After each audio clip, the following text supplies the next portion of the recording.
누가복음 17장 11절부터 19절까지입니다. 예수께서 예루살렘으로 가실 때에 사마리아와 갈릴리 사이로 지나가시다가 한 마을에 들어가시니 나병 환자 10명이 예수를 만나 멀리 서서 소리를 높여 이르되 예수 선생님이여 우리를 불쌍히 여기소서 하거늘 보시고 이르시되 가서 제사장들에게 너희 몸을 보이라 하셨더니 그들이 가다가 깨끗함을 받은지라. 그 중에 한 사람이 자기가 나은 것을 보고 큰 소리로 하나님께 영광을 돌리며 돌아와 예수의 발 아래에 엎드리며 감사하니 그는 사마리아 사람이라. 예수께서 대답하여 이르시되 10사람이 다 깨끗함을 받지 아니하였느냐? 그 9은 어디 있느냐? 이 이방인 외에는 하나님께 영광을 돌리러 돌아오는 자가 없느냐 하시고 그에게 이르시되 일어나 가라. 내 믿음이 너를 구원하였느니라 하시더라. 비상출동한 119 구급대원이 구급차 안에서 폭행을 당하는 경우가 잦습니다. 매년 평균 260건이나 된다고 합니다. 자기 생명을 살리려고 하는 119 대원들입니다. 그런데 마음에 들지 않는다고 욕설을 퍼붓고 폭행까지 합니다. 그래서 2022년에 좀 더 처벌을 강화한 법 개정을 했습니다. 출동한 소방대원을 폭행하거나 협박하면 5년 이하의 징역이 또는 5천만 원 이하의 벌금에 처합니다. 실제로 작년 3월에 부여에서 술 취한 30대 남성이 출동한 119 대원을 발로 찼습니다. 그랬다가 1년 징역형을 받았습니다. 그런데 우리나라는 술 취해서 벌인 일을 심신미약이라고 해서 감형해 줍니다. 그래서 음주는 감형해 주지 않는다고 하는 법안이 새롭게 발의되어 있는 상태입니다. 자기 생명을 살려준 은혜를 원수로 갚다니요. 소방대원을 깔본 거지요. 은혜를 헤아리기보다 자기 이익에 매몰되어 있습니다. 조금이라도 자기에게 해가 된다면 견디지를 못해요. 야박하고 메마른 인심입니다. 오늘 본문은 예수님이 나병 환자 10명을 고쳐준 이야기입니다. 9명은 감사할 줄 몰랐고 1명만 감사했습니다. 예수님은 깨끗함을 받은 9은 어디 있냐고 찾으셨습니다. 그들은 왜 감사하지 않았을까요? 한 사람은 큰 소리로 하나님께 영광을 돌렸습니다. 예수님의 발 앞에 엎드려 감사했습니다. 그런데 그 사람이 바로 사마리아 사람이었습니다. 이 사람이 사마리아 사람이라는 게 의외입니다. 나머지 9명은 유대인이었다는 뜻이죠.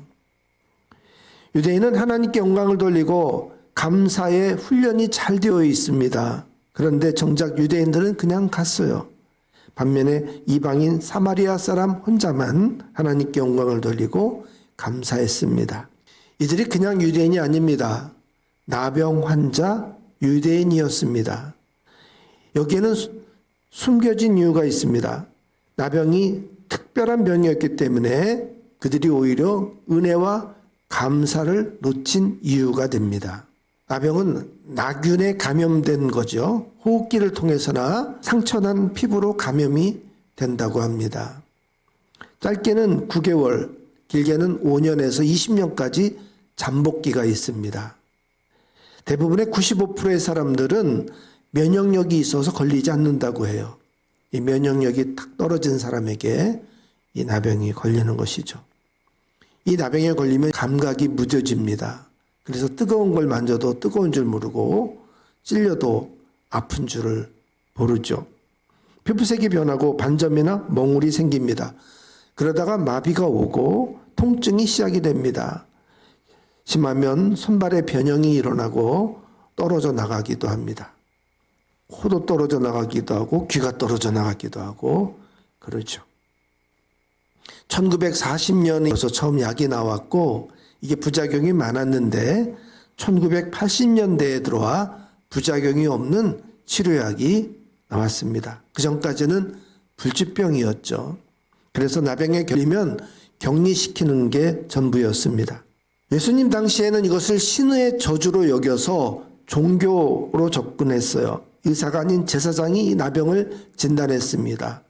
나병이면 곧바로 부정하다고 외쳤습니다. 레위기 13장에서 14장까지 이 나병 진단 과정이 아주 자세하게 소개되어 있습니다. 먼저 제사장이 피부에 흰 점이나 종기가 있는지 또 색이 변한 털이 있는지를 살핍니다. 즉시 판정하기 어려우면 일주일 동안 격리시킵니다. 그 후에 그 증상이 나아졌는지 혹은 변했는지를 살핍니다. 만약에 변화가 없다면 다시 또 7일을 격리시킵니다. 병변이 하얗게 깊어졌거나 흰 털이 났으면 나병으로 규정하고 부정하다고 선언합니다. 반면 병이 낫고 깨끗해졌으면 정하다고 선언합니다. 나병 환자로 판정이 되면 곧바로 자기 옷을 찢고 머리를 풀며 입술을 가립니다. 나는 부정하다, 부정하다 이렇게 스스로 외쳤습니다. 병이 옮겨지니까 나에게 가까이 하지 말라는 알리는 거죠. 그리고 집과 마을을 떠나 진영 밖으로 쫓겨납니다. 거기서 격리 생활을 해야 했습니다. 또 나병이 자연스럽게 치유되는 일도 있었습니다. 그러면 제사장이 진영 밖에 나가서 그 환자를 다시 직접 확인했습니다. 병이 완전히 나았다고 판정이 되면 산새 2마리, 백향목, 홍색실, 우슬초로 복잡한 정결 예식을 치러야 합니다. 의식을 마쳐야 비로소 공동체로 돌아와 정상 생활을 할 수 있었습니다. 자, 이제 예수님이 갈릴리에서 예루살렘으로 가려는 참이었습니다. 사마리아 지역을 곧장 지나가면 빠릅니다. 그러나 그 길을 사마리아 사람들이 차단했습니다. 유대인들과 서로 원수지간으로 지냈기 때문이죠. 유대인들이 먼저 사마리아 사람들을 업신여겼습니다. 힘없는 사마리아 사람들이 할 수 있는 거라고는 예루살렘에 가는 사람들을 해코지하는 것뿐이었죠. 유대인이면 절기를 지키고 또 예식을 행하러 예루살렘 성전에 가야 합니다. 그런데 사마리아 사람들이 그 가는 길을 해방했습니다. 그런데 예루살렘에서 일을 마치고 다시 돌아갈 때에는 막지 않았어요. 결국 갈릴리에서 예루살렘으로 가려면 요단강 동쪽 베레아 지역으로 우회해서 가야만 했습니다. 11절에도 보니까 예수님도 사마리아와 갈릴리 사이로 지나가셔요. 그거는 갈릴리에서 예루살렘을 향하여 남쪽으로 오다가 사마리아 경계 지역으로 들어갈 수가 없으니까 동쪽으로 돌아가는 중이었던 거죠. 요한복음 4장에 보면 우물가에서 사마리아 여인에게 예수님이 전도하는 이야기가 나옵니다. 거기에는 예수님이 사마리아 지역에 들어가셨어요. 그 수가성에서 이 여인을 만난 것이죠. 성경을 자세히 읽어보면 그 경우는 예수님이 예루살렘에서 일을 마치고 갈릴리로 돌아가는 길이셨어요. 그러니까 우회하지 않아도 되고 곧장 사마리아 지역을 통해서 가셨던 길이었습니다. 예수님이 이 나병 환자들을 만난 장소가 갈릴리와 사마리아의 경계 지역이었어요. 그것은 갈릴리에 살던 유대인이 나병에 걸렸을 때 마을에서 쫓겨나 머물렀던 지역이에요. 또 사마리아 지역에 살던 사람이 나병에 걸려서 역시 쫓겨나 살던 지역이기도 했어요. 이들은 같은 처지여서 나병 환자들이라고 하는 공감대로 그 애매한 경계 지역 빈들에서 같이 살고 있었던 것입니다. 예수님은 여행 중이어서 한 마을에 들어서려고 하셨습니다. 그때 나병 환자들이 멀찍이 있었어요. 그들은 예수님이 계신데도 가까이 가지 못하고 멀리서 소리쳤습니다. 예수 선생님이여, 우리를 불쌍히 여기소서. 예수님이 어떤 병이든 고치신다는 것을 알았어요. 마침 예수님을 만났지만 차마 다가가지를 못했습니다. 멀리 떨어져 소리치며 예수님께 은혜를 구했습니다. 그런데 예수님도 그들에게 다가가지 않으셨어요. 그냥 가서 제사장들에게 너희 몸을 보이라고만 하셨어요. 예수님도 멀찍이서 말씀만 하신 거죠. 마태복음 8장에 보면 예수님이 한 나병 환자를 고치는 장면이 나와요. 산 위에서 산상수훈 설교를 마치시고 내려가시던 참이었습니다. 한 나병 환자가 예수님께 나와 절했어요. 예수님이 그때 당신의 손을 내밀어 그를 직접 만지셨습니다. 내가 원하노니 깨끗함을 받으라 하셨어요. 그러자 즉시 나병이 나았습니다. 나병은 감염이 되는 부정한 병입니다. 성경에도 부정한 자 접촉하면 저녁까지 부정하다고 했어요. 그의 옷을 빨고 그의 몸을 물로 씻으라고 했습니다. 그런데도 예수님이 꺼리낌 없이 그 부정한 자를 직접 만지셨어요. 예수님은 부정을 타지 않을 정도로 강력하게 거룩한 분이십니다. 구약 성경은 부정 타니까 만지지 말고 피하라고 가르칩니다. 그러나 예수님 우리에게 너희는 세상의 소금이다, 빛이다 라고 하셨습니다. 부정과 어둠을 몰아내는 강력한 소금이고 빛이라고 하신 거죠. 그러므로 이제 부정을 피하지 않아도 된다. 오히려 거룩을 끼치고 부정을 쫓아내라고 하신 거예요. 그런 예수님인데 이번에는 나병 환자를 직접 만져주지 않으셨습니다. 그들에게 가까이 다가가지도 않으셨어요. 예수님은 같은 병자라도 각기 다른 방법으로 고치시는 경우가 많습니다. 마치 이들이 은혜를 저버릴 사람들이라는 것을 알아채신 것처럼 시큰둥하게 대하셨어요. 어떤 치료 행위도 없이 그저 가서 제사장에게 내 몸을 보여주라고만 하신 겁니다.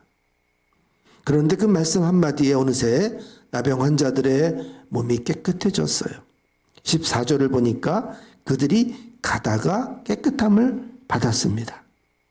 몇 사람만 나은 게 아니에요. 10명 전부 깨끗해졌습니다. 그들이 갔다고 하는 것을 두 가지로 해석할 수가 있어요. 예수님이 고쳐주지 않으시니까 그저 실망하고 돌아갔다. 혹은 제사장에 찾아갔다. 어떤 해석이든지 중요한 것은 이들이 모두 나았다는 것입니다. 나병이 즉시로 나았기 때문에 금세 표가 났습니다. 굽은 손가락이 펴졌어요. 또 감각이 돌아왔습니다. 짓물렀던 피부가 깨끗해졌어요. 자기 몸을 만져보고 서로를 쳐다보면서 얼마나 흥분했겠어요. 그들은 환호하면서 제사장에게 달려갔습니다. 그런데 한 사람이 가다가 멈추는 거예요. 예수님께 돌아와 발 앞에 엎드렸습니다. 그리고 하나님께 또 예수님께 감사드렸어요. 그가 바로 사마리아 사람이었습니다. 그는 이방인이어서 확인받으러 갈 제사장이 없었던 것입니다. 그에게는 다시 사회로 복귀할 시스템이 없었습니다. 10명과 같이 다닌 것은 같은 처지였기 때문이죠. 그런데 그 9명이 제사장을 찾아갈 때 그 하나는 갈 곳이 없었습니다. 그가 확인 들어갈 분은 오직 제사장이신 예수님 뿐이셨어요. 아이러니합니다. 그는 사마리아인이라는 핸디캡 때문에 예수님께로 돌아갔습니다. 갈 곳이 예수님 뿐이었기 때문입니다. 예수님께 돌아와 감사했어요. 그가 아웃사이더였기 때문에 그에게 축복이 되었습니다. 요한복음 5장에 보면 베데스다 연못에 38년 된 병자의 이야기가 나옵니다. 그 연못은 가끔가다 용천수가 솟구치는데 그걸 천사가 와서 휘젓는다고 생각을 했어요. 바로 그때 제일 먼저 들어가는 사람이 병이 낫는다는 설화가 생겼습니다. 그런데 이 사람은 너무나 오랫동안 병을 앓았기 때문에 몸이 굼떴어요. 그래서 매번 먼저 들어가는 그 기회를 놓쳤습니다. 그런데 바로 이 핸디캡 때문에 그가 예수님의 주목을 받게 되었어요. 예수님이 직접 그를 찾아가셨습니다. 그리고 그에게 은혜를 베풀어서 즉시로 그 병이 낫게 됩니다. 오히려 그 약함 때문에 몸이 굼떴다는 그 핸디캡 때문에 예수님의 은혜를 얻게 된 것이지요. 예수님은 이 엎드리는 사마리아 사람에게 최고의 선언을 하십니다. 일어나 가라, 내 믿음이 너를 구원하였느니라. 그의 육체의 병도 나았지만 그의 영혼까지도 구원해 주셨어요. 참 재미있지 않아요? 감사했는데 예수님은 그거를 믿음으로 보신 거예요. 우리가 하나님께 감사하면 하나님은 그것을 믿음으로 해석하십니다. 주님은 나의 연약함을 들어 쓰십니다. 나의 연약함은 오직 주님만 바라보게 만드는 축복의 도구입니다. 9명의 유대인은 은혜를 돌아볼 여유가 없었습니다. 어서 가서 제사장에게 보이고 가족 만날 생각이 앞섰습니다. 그들은 은혜에 매몰되어서 은혜를 베푼 자를 까맣게 잊었습니다. 감사는 은혜를 찾아내는 것입니다. 감사는 은혜를 기억하는 것입니다. 감사는 그것을 잊지 않고 감사하다고 고백하는 거예요. 은혜를 갚을 길이 없어서 그저 고맙다는 말밖에 할 게 없는 것이죠. 감사는 조건이 아니라 태도입니다. 하나님은 더 바라지도 않으세요. 그저 돌아와서 은혜에 고마워하면 그것으로 그만입니다. 우리가 무엇으로 하나님께 그 은혜를 갚을 길이 있겠습니까? 요리한 사람들을 보면 특징이 있어요. 상을 다 차려놓고 먼저 먹지 않아요. 다른 사람들이 먼저 뜨는 거를 유심히 지켜봅니다. 입에 넣고 씹는 거 쳐다봐요. 어떤 반응을 보일지 궁금하다는 거죠. 근데 맛있다라고 해주면 너무 좋아해요. 그 재료를 다듬고 불 앞에서 고생한 모든 수고가 그 한순간에 다 녹아져 내리잖아요. 더 바랄 게 뭐 있어요? 오늘 맛있게 먹었으니까 여기 음식값이 있습니다. 돈을 바라겠어요? 그런 거 아니에요. 그래서 맛있게 먹어주면 그만인 거죠. 하나님은 우리에게 정말 만 가지 은혜를 베푸십니다. 그리고 하나님이 바라시는 건 그거 하나예요. 그 은혜를 깨닫고 그 은혜를 기억하고 그 은혜에 감사해 주는 거. 그거 하나면 그만이세요. 감사는 은혜를 찾아내는 것입니다. 그 은혜를 기억하는 것입니다. 그 은혜에 감사하는 것입니다. 선물을 받고 흥분해서 포장을 뜯다가 멈출 줄 알아야 돼요. 그거 꺼내서 흥분해서 뛰고 그러지 말고 얼른 이 은혜의 선물을 베푼 이에게 고마워할 줄 알아야 하는 것이죠. 멈추고 먼저 선물 준 이에게 감사합시다. 그러면 하나님이 우리에게 더 큰 복을 주십니다. 은혜를 알아냅시다. 은혜를 기억합시다. 그리고 그 은혜에 감사합시다.